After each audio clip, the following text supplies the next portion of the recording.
ನಮಸ್ಕಾರ ಸ್ನೇಹಿತರೆ, ಎಲ್ಲರಿಗೂ ಕನ್ನಡ ಹಾರರ್ ಡೈರಿಗೆ ಸ್ವಾಗತ. ಇವತ್ತಿನ ಕತೆ ನನಗೆ ಒಬ್ಬ ಸಬ್ಸ್ಕ್ರೈಬರ್ ಕಳಿಸಿದ್ದಾರೆ. ಅವರು ನನಗೆ DM ಮುಖಾಂತರ ಈ ಕತೆನ ನನಗೆ ಕಳಿಸಿದ್ದಾರೆ. ಇವರು ಬೆಂಗಳೂರಿನಲ್ಲಿ ಫುಡ್ ಡೆಲಿವರಿ ಬಾಯ್ ಆಗಿ ಕೆಲಸ ಮಾಡ್ತಾ ಇದ್ದಾರೆ. ಅವ್ರ ಹೆಸರನ್ನು ಹೇಳಬೇಡಿ ಅಂತ ಹೇಳಿದರು. ಹಾಗಾಗಿ ಅವ್ರ ಹೆಸರನ್ನು ಇಲ್ಲಿ ವಿನಯ್ ಅಂತ ತಗೊಳ್ಳೋಣ. ಇದು ಎಷ್ಟು ನಿಜನೋ ಸುಳ್ಳೋ ನನಗೆ ಗೊತ್ತಿಲ್ಲ, ಆದರೆ ಕತೆ ಅಂತೂ ತುಂಬ ಥ್ರಿಲ್ಲಿಂಗ್ ಆಗಿದೆ. ಹಾಗಾಗಿ ಇದನ್ನು ಕೊನೆವರೆಗೂ ನೋಡಿ. ಬನ್ನಿ, ಹೆಚ್ಚು ಸಮಯನ ವೇಸ್ಟ್ ಮಾಡದೆ ಆ ಕತೆ ಕಡೆ ಹೋಗೋಣ. ವಿನಯ್ ಬೆಂಗಳೂರಿನಲ್ಲಿ ಫುಡ್ ಡೆಲಿವರಿ ಮಾಡ್ತಿದ್ರು. ವಿನಯ್ ಆದಷ್ಟು ನೈಟ್ ಮಾತ್ರ ಫುಡ್ ಡೆಲಿವರಿ ಮಾಡ್ತಿದ್ರು. ಯಾಕಂದರೆ ಬೆಳಗ್ಗೆ ಇವರು ಇಂಜಿನಿಯರಿಂಗ್ ಓದ್ತಾ ಇದ್ರು, ಹಾಗಾಗಿ ಕಾಲೇಜ್ಗೆ ಹೋಗಬೇಕಾಗಿತ್ತು. ಸೊ ಕಾಲೇಜ್ ಮುಗಿಸಿದಾದ್ಮೇಲೆ ಪಾರ್ಟ್ ಟೈಮಲ್ಲಿ ಅಂತ ನೈಟು ಫುಡ್ ಡೆಲಿವರಿ ಮಾಡ್ತಾಯಿದ್ರು. ಹಾಗೆ ಟ್ರಾಫಿಕ್ ಕೂಡ ಕಡಿಮೆ ಇರುತ್ತೆ, ಬೇಗ ಡೆಲಿವರೀಸ್ ಕೊಡ್ಬೋದು, ಮತ್ತೆ ಬೆಳಗ್ಗೆ ಕಾಲೇಜ್ಗೆ ಹೋಗ್ಬೋದು ಅನ್ನೋ ಉದ್ದೇಶದಿಂದ ಈ ರೀತಿ ಮಾಡ್ತಾಯಿದ್ರು. ವಿನಯ್ನ ಈ ಡೆಲಿವರಿ ಏರಿಯಾ ಆದಷ್ಟು ಈ ಬೆಳ್ಳಂಡೂರು, ಮಾರತಳ್ಳಿ, ಸರ್ಜಾಪುರ ಈ ಕಡೆನೇ ಇರ್ತಾ ಇತ್ತು. ಆದಷ್ಟು ಲೇಟ್ ನೈಟ್ ಕೂಡ ಫುಡ್ ಡೆಲಿವರಿ ಮಾಡ್ತಿದ್ದ, ಯಾಕಂದರೆ ಇನ್ಸೆಂಟಿವ್ಸ್ ಜಾಸ್ತಿ ಸಿಗ್ತಿತ್ತು ಅಂತ. ಆದಷ್ಟು ಸುಮಾರು ರಾತ್ರಿ 2 ಗಂಟೆವರೆಗೂ ಫುಡ್ ಡೆಲಿವರಿ ಮಾಡ್ತಾ ಆನ್ಲೈನ್ ಇರ್ತಾ ಇದ್ದ. ಒಂದು ರಾತ್ರಿ ಜೋರು ಮಳೆ ಇರುತ್ತೆ. ಹೀಗೆ ನಿಮಗೆ ತಿಳಿದಿರುತ್ತೆ ಅಂತ ಕಾಣುತ್ತೆ. ಈ ಮಳೆ ಇರೋ ಕಾರಣ ಫುಡ್ ಡೆಲಿವರಿ ಮಾಡುವಾಗ ಇನ್ಸೆಂಟಿವ್ಸ್ ಅವ್ರಿಗೆ ಇನ್ನೂ ಜಾಸ್ತಿ ಸಿಗುತ್ತೆ. ಹಾಗೆ ಒಂದಿಷ್ಟು ಡೆಲಿವರೀಸ್ ಮಾಡಬೇಕು ಅಂತ ಇರುತ್ತೆ. ಅಷ್ಟು ಕಂಪ್ಲೀಟ್ ಮಾಡಿದ್ರೆ ಇನ್ಸೆಂಟಿವ್ಸ್ ಜಾಸ್ತಿ, ಮತ್ತು ಆ ಇನ್ಸೆಂಟಿವ್ ತೊಗೊಳ್ಳೋದಕ್ಕೆ ಅರ್ಹತೆ ಪಡ್ಕೊಳ್ತಾರೆ. ಹಾಗಾಗಿ ಕಂಪ್ಲೀಟ್ ಮಾಡಿಬಿಡೋಣ ಅಂತ ಡಿಸೈಡ್ ಮಾಡಿರ್ತಾನೆ. ಸೊ ಹಾಗಾಗಿ ಲಾಗಿನ್ ಇರ್ತಾನೆ. ಡೇಟ್ ಆಗಿತ್ತು ಅಕ್ಟೋಬರ್ 17, 2025. ಟೈಮ್ ಆಗಿತ್ತು ರಾತ್ರಿ 1:24. ವಿನಯ್ ಡಿಸೈಡ್ ಮಾಡ್ತಾನೆ, ಇನ್ನೇನು ಟೈಮ್ ಕೂಡ ಆಯಿತು, ಮಳೆ ಕೂಡ ಬರ್ತಾ ಇದೆ, ಇಲ್ಲಿಗೆ ಲಾಗ್ ಆಫ್ ಆಗಿಬಿಡೋಣ ವರ್ಕಿಂದ ಅಂತ ಡಿಸೈಡ್ ಮಾಡ್ತಾನೆ. ಆಗ ಸಡನ್ನಾಗಿ ಒಂದು ಆರ್ಡರ್ ಬರುತ್ತೆ. ಪಿಕಪ್ ಲೊಕೇಶನ್ನು ಬೆಳ್ಳಂಡೂರು ಹತ್ರ ಒಂದು ಸ್ಮಾಲ್ ಬಿರಿಯಾನಿ ಹೋಟೆಲಲ್ಲಿ. ಡ್ರಾಪ್ ಲೊಕೇಶನ್ ಆಗಿತ್ತು ಸರ್ಜಾಪುರ ರೋಡ್ ಹತ್ರ ಒಂದು ಅಪಾರ್ಟ್ಮೆಂಟು, ಬ್ಲಾಕ್ C.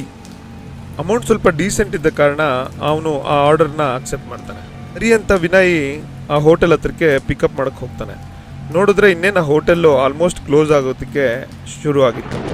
ನೋಡಿದ್ರೆ ಒಬ್ಬ ವರ್ಕರ್ ಮಾತ್ರ ವರ್ಕ್ ಮಾಡ್ತಾ ಇರ್ತಾನೆ. ಆ ವರ್ಕರ್ ವಿನಯ್ಗೆ ಪಾರ್ಸಲ್ ಕೊಡ್ತಾ, ಏನು ಸರ್ ಈ ಮಳೆಯಲ್ಲಿ ಕೂಡ ಪಿಕಪ್ ತೊಗೊಳ್ತಾ ಇದ್ದೀರಾ, ಹಾಗೆ ರಿಮೋಟ್ ಏರಿಯಾ ಅದು, ಈ ಮಳೆಯಲ್ಲಿ ಇಷ್ಟೊತ್ತಲ್ಲಿ ಹೇಗೆ ಹೋಗಿ ಬರ್ತೀರಾ ಅಂತ ಆ್ಯಕ್ಚುಲಿ ಕೇಳ್ತಾನೆ ವಿನಯ್ನ.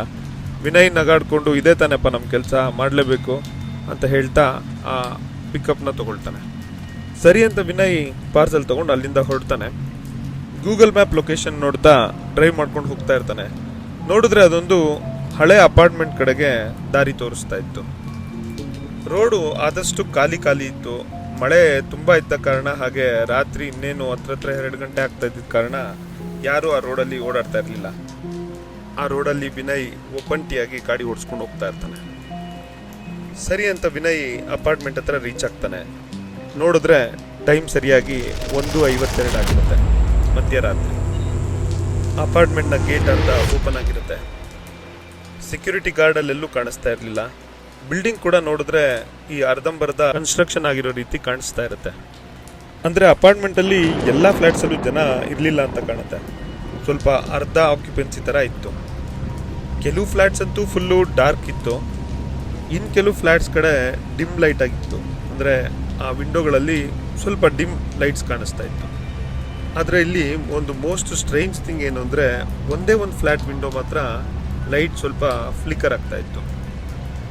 ಅದೇ ಫ್ಲ್ಯಾಟ್ ನಂಬರ್ C207. ಇವನು ಡೆಲಿವರಿ ಕೊಡಬೇಕಾದಂಥ ಫ್ಲ್ಯಾಟ್ ಆಗಿತ್ತು. ಸರಿ ಅಂತ ವಿನಯ್ ಕಸ್ಟಮರ್ಗೆ ಕಾಲ್ ಮಾಡ್ತಾನೆ. ಫಸ್ಟ್ ಕಾಲ್ಗೆ ಯಾವುದೇ ರೀತಿ ರೆಸ್ಪಾನ್ಸ್ ಬರಲ್ಲ, ಅಂದರೆ ಕಾಲ್ನ ಯಾರು ರಿಸೀವ್ ಮಾಡಲ್ಲ. ವಿನಯ್ ಮತ್ತೆ ಕಾಲ್ನ ಟ್ರೈ ಮಾಡ್ತಾನೆ. ಆಗ ಕಾಲ್ನ ಪಿಕ್ ಮಾಡ್ತಾರೆ. ನೋಡಿದ್ರೆ ಒಂದು ಲೇಡಿ ವಾಯ್ಸ್. ಆಕೆ ವಾಯ್ಸು ತುಂಬ ನಿಧಾನವಾಗಿತ್ತು. ಇಷ್ಟೇ ಮಾತಾಡ್ತಾರೆ, ಮೇಲ್ ಬನ್ನಿ ಅಂತಾರೆ. ವಿನಯ್ ಕೇಳ್ತಾನೆ, ಮೇಡಮ್ ಲಿಫ್ಟ್ ಇದೆಯಾ ಅಂತ. ನೋಡಿದ್ರೆ ಕಾಲ್ ತುಂಬ ಸೈಲೆಂಟಾಗಿರುತ್ತೆ, ಏನೂ ಮಾತಾಡಲ್ಲ. ಸಡನ್ನಾಗಿ ಕಾಲು ಡಿಸ್ಕನೆಕ್ಟ್ ಆಗಿಬಿಡುತ್ತೆ. ಸರಿ ಅಂತ ವಿನಯ್ ಲಿಫ್ಟ್ ಕಡೆ ಹೋಗೋದಕ್ಕೆ ಟ್ರೈ ಮಾಡ್ತಾನೆ. ನೋಡಿದ್ರೆ ಲಿಫ್ಟ್ ಕೆಲಸ ಮಾಡ್ತಾ ಇರೋದಿಲ್ಲ. ಸರಿ ವಿನಯ್ ಪಾರ್ಸಲ್ ಇಟ್ಕೊಂಡು ಇನ್ನೇನು ಸೆಕೆಂಡ್ ಫ್ಲೋರ್ ತಾನೆ, ಹತ್ಬಿಟ್ಟು ಕೊಟ್ಟು ಮನೆಗೆ ಹೊರಟ್ಬಿಡೋಣ, ಇದೇ ಲಾಸ್ಟ್ ಆರ್ಡರ್ ಅಂದ್ಕೊಂಡು ಸ್ಟೇರ್ಸ್ ಯೂಸ್ ಮಾಡ್ತಾನೆ. ವಿನಯ್ ಸೆಕೆಂಡ್ ಫ್ಲೋರ್ ರೀಚ್ ಆಗ್ತಾನೆ. ಆದರೆ ಒಂದು ವಿಚಿತ್ರವಾದ ಸ್ಮೆಲ್ ಬರ್ತಾ ಇರುತ್ತೆ, ಈ ಹಳೆ ಹಾಸ್ಪಿಟಲಲ್ಲಿರೋ ಸ್ಮೆಲ್ ಥರ. ನೋಡಿದ್ರೆ ಇವನು ಡೆಲಿವರಿ ಕೊಡಬೇಕಾದಂಥ ಫ್ಲ್ಯಾಟ್ ನಂಬರ್ C207 ಅರ್ಧ ಓಪನ್ ಆಗಿರುತ್ತೆ. ಒಳಗಡೆ ನೋಡಿದ್ರೆ ಕಂಪ್ಲೀಟ್ ಡಾರ್ಕ್ನೆಸ್ ಇರುತ್ತೆ. ವಿನಯ್ ಸರಿ ಅಂತ ಡೋರ್ ನಾಕ್ ಮಾಡಿ ಫುಡ್ ಡೆಲಿವರಿ ಅಂತ ಸ್ವಲ್ಪ ಜೋರಾಗೆ ಕಿರಿಸ್ತಾನೆ. ಯಾವುದೇ ರೀತಿ ರೆಸ್ಪಾನ್ಸ್ ಬರಲ್ಲ. ಮತ್ತೊಮ್ಮೆ ಮೇಡಮ್ ಫುಡ್ ಡೆಲಿವರಿ ಅಂತ ಇನ್ನೂ ಸ್ವಲ್ಪ ಜೋರಾಗಿ ಹೇಳ್ತಾನೆ. ನೋಡಿದ್ರೆ ಈ ಸಲನೂ ಯಾವುದೇ ರೀತಿ ರೆಸ್ಪಾನ್ಸ್ ಬರಲ್ಲ. ವಿನಯ್ ಇದು ಟೂ ಮಚ್ ಅಂದ್ಕೊಂಡು ಇನ್ನೂ ಸ್ವಲ್ಪ ಜೋರಾಗಿ ಆರ್ಡರ್ ಅಂತ ಸ್ವಲ್ಪ ಜೋರಾಗಿ ಕಿರಿಸ್ತಾನೆ. ಆಗ ಒಂದು ಲೇಡಿ ವಾಯ್ಸ್ ಕೇಳುತ್ತೆ, ಅಲ್ಲೇ ಡೋರ್ ಹತ್ರ ಇಡಿ ಅಂತ. ಸರಿ ವಿನಯ್ ಅಲ್ಲೇ ಕೆಳಗಡೆ ಇಟ್ಬಿಡೋಣ ಆರ್ಡರ್ನ ಅಂತ ಸ್ವಲ್ಪ ಡೋರ್ ಒಳಗಡೆ ಮುಂದೆ ಹೋಗಿ ಬಗ್ಕೊಂಡು ಆರ್ಡರ್ನ ಕೆಳಗಡೆ ಇಡ್ತಾನೆ. ನೋಡಿದ್ರೆ ಹಾಲು ಕಂಪ್ಲೀಟಾಗಿ ಖಾಲಿ ಇರುತ್ತೆ. ಅಂದರೆ ಯಾವುದೇ ರೀತಿ ಫರ್ನಿಚರ್ ಆಗಲಿ ಏನೂ ಇರಲ್ಲ ಹಾಲಲ್ಲಿ. ವಿನಯ್ ಇದೇನಿದು ಇಷ್ಟು ವಿಚಿತ್ರವಾಗಿದೆಲ್ಲ ಮನೆ ಅಂದ್ಕೊಂಡು ಸರಿ ಆ ಕಡೆ ನೋಡೋಣ ಅಂತ ಬೆಡ್ರೂಮ್ ಕಡೆ ನೋಡ್ತಾನೆ. ನೋಡಿದ್ರೆ ಬೆಡ್ರೂಮ್ ಡೋರ್ ಹತ್ರ ಯಾವುದೋ ಒಂದು ಮಹಿಳೆಯ ಆಕಾರ ಕಾಣುತ್ತೆ. ಅಂದರೆ ಒಂದು ಶ್ಯಾಡೋ, ಕಪ್ಪು ಶ್ಯಾಡೋ ಆ ರೂಮ್ ಡೋರ್ ಹತ್ರ ನಿಂತ್ಕೊಂಡು ವಿನಯ್ನ ನೋಡ್ತಾ ಇರುತ್ತೆ. ವಿನಯ್ ಟಕ್ ಅಂತ ಸ್ಟ್ರೈಟಾಗಿ ನಿಂತ್ಕೊಂಡ್ಬಿಡ್ತಾನೆ. ಅವನ ಹಾರ್ಟ್ ಬೀಟ್ ಅಂತೂ ಫುಲ್ ಹೊಡ್ಕೊಳಕ್ಕೆ ಶುರು ಆಗ್ಬಿಡುತ್ತೆ. ವಿನಯ್ ಒಂದು ಸೆಕೆಂಡ್ ಕೆಳಗಡೆ ನೋಡ್ತಾನೆ. ನೋಡಿದ್ರೆ ಅವನು ಫುಡ್ ಇಟ್ಟಿದ್ನಲ್ಲ ಆ ಪಾರ್ಸಲಲ್ಲಿ ಇರೋದೇ ಇಲ್ಲ.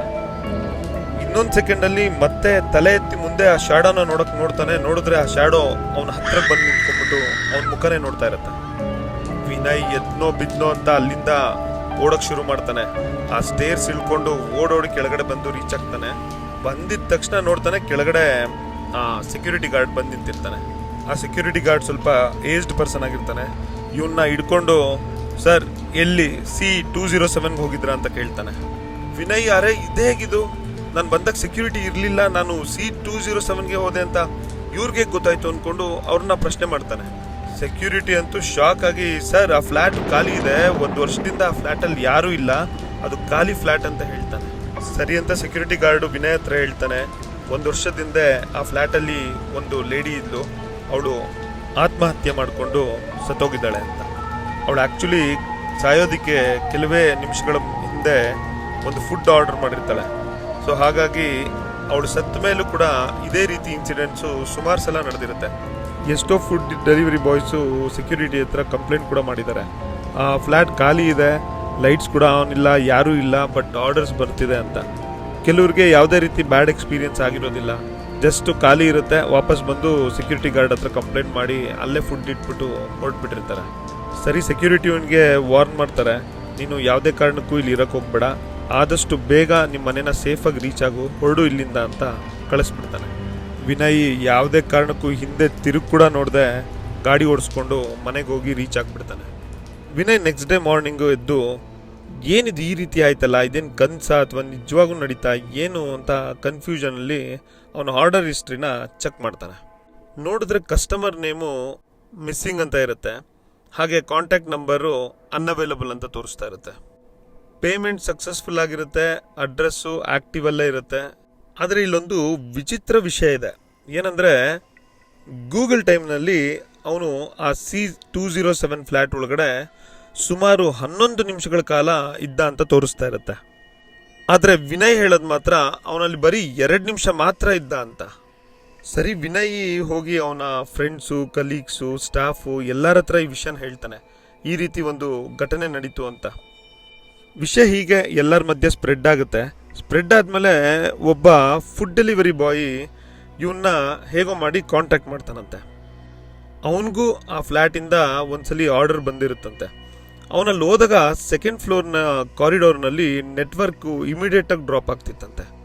ಆ ಡೆಲಿವರಿ ಕೊಡಬೇಕಾದಂಥ ಫ್ಲ್ಯಾಟು ಒಳಗಡೆಯಿಂದ ಈ ಸ್ಪೂನು, ತಟ್ಟೆಗಳು, ಲೋಟಗಳು ಇದ್ರದ್ದು ಶಬ್ದ ಎಲ್ಲ ಕೇಳಿಸ್ತಾ ಇರುತ್ತಂತೆ.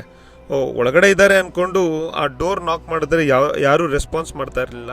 ಹಾಗೆ ಡೋರ್ನ ಜಸ್ಟ್ ಪುಷ್ ಮಾಡಿ ನೋಡಿದ್ರೆ ಆ ಫ್ಲ್ಯಾಟು ಎಂಟಿ ಇರ್ತಿತ್ತಂತೆ. ವಿನಯ್ಗೆ ಇನ್ನೂ ಕ್ಯೂರಿಯಾಸಿಟಿ ಬಿಲ್ಡ್ ಆಗುತ್ತೆ. ಒಂದಿನ ಏನು ಮಾಡ್ತಾನೆ ವಿನಯ್, ನೋಡ್ಬಿಡೋಣ ಅಂತ ಆ ಅಪಾರ್ಟ್ಮೆಂಟ್ ಫ್ಲ್ಯಾಟ್ ಇತ್ತಲ್ಲ ಆ ಓನರ್ನ ಕಾಂಟ್ಯಾಕ್ಟ್ ಮಾಡ್ತಾನೆ.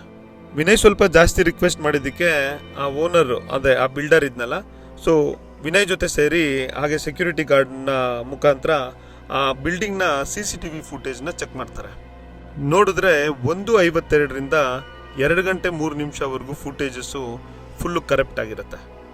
ಆ ಸೆಕೆಂಡ್ ಫ್ಲೋರ್ನ CCTV ಕ್ಯಾಮ್ರಾ ಅದರದ ಫುಟೇಜ್ ಏನಿತ್ತಲ್ಲ ಅದು ಕಂಪ್ಲೀಟಾಗಿ ಒಂಥರ ಸ್ಟ್ಯಾಟಿಕ್ ಆಗಿ ಡಿಸ್ಟರ್ಬ್ ಆಗಿ ಕಾಣ್ತಾ ಇತ್ತು.